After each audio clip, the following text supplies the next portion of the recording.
and gentlemen, can I please have your attention? I've just been handed an urgent Country music. news story. And I need all of you to stop what you're doing and listen. Not news, but an op-ed. Let's do a quick recap of the last few weeks in country music business and behavior, because it's been a lot. Morgan Wallen threw a fan's phone across the stage in Pittsburgh. Before that, he had a temper tantrum, flipped and destroyed a piano in Denver. Luke Bryan and Jason Aldean are being sued for over $1 million in unpaid rent following the closure of their Nashville steakhouse. And now, Bailey Zimmerman is facing felony charges out of Albuquerque. 3 situations. 4 different artists. Very different levels of severity. A flipped piano is not an arrest warrant. But they all landed in the same news cycle. So here we are. On Zimmerman specifically, if the allegations are accurate, the $16,000 in hotel damages isn't really the story.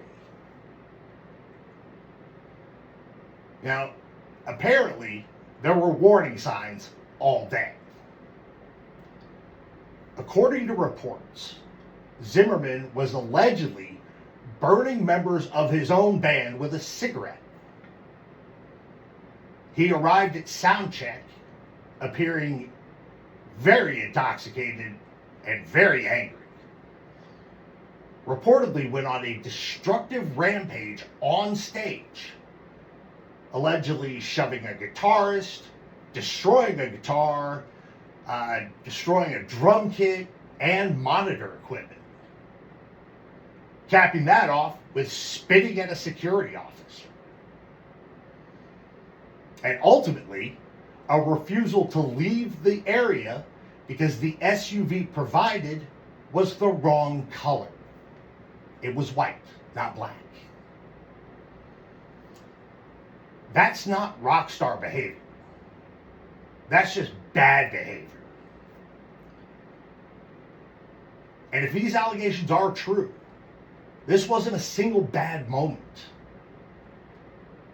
This was an entire day of escalating incidents involving multiple people, multiple locations, and multiple opportunities for someone in the room to step in and say, "We're done for today."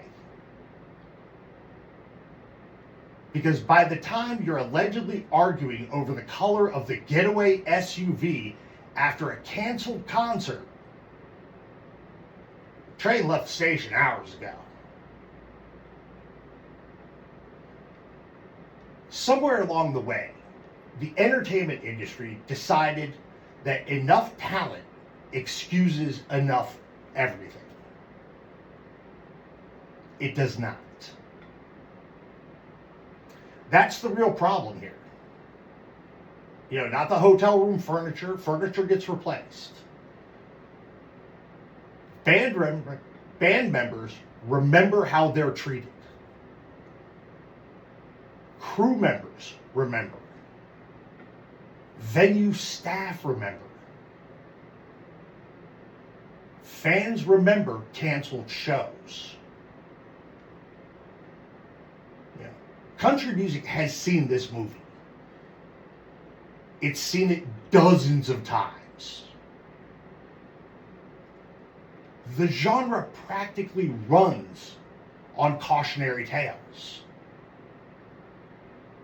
Entire careers built from songs about what happens when excess finally catches up with you.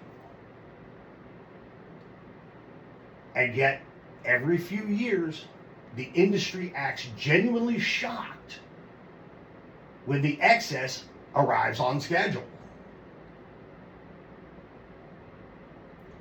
Bailey Zimmerman is enormously talented.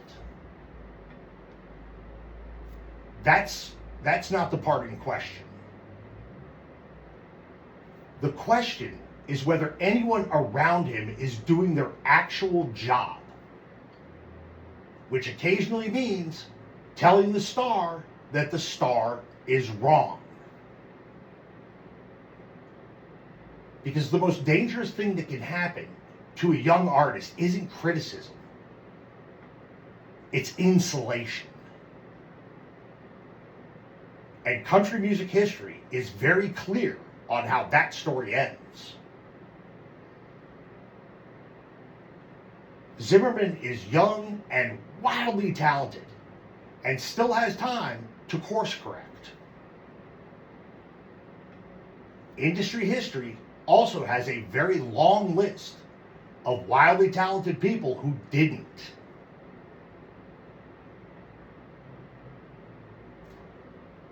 And here's what makes all of this extra frustrating. Country music is having one of its most creative moments in 30 years. Ella Langley, Zach Bryan, Sturgill Simpson, 49 Winchester, Caitlin Butts, Casey Musgraves, the Red Clay Strays, Jason Isbell, Margot Price. The music has genuinely never been better.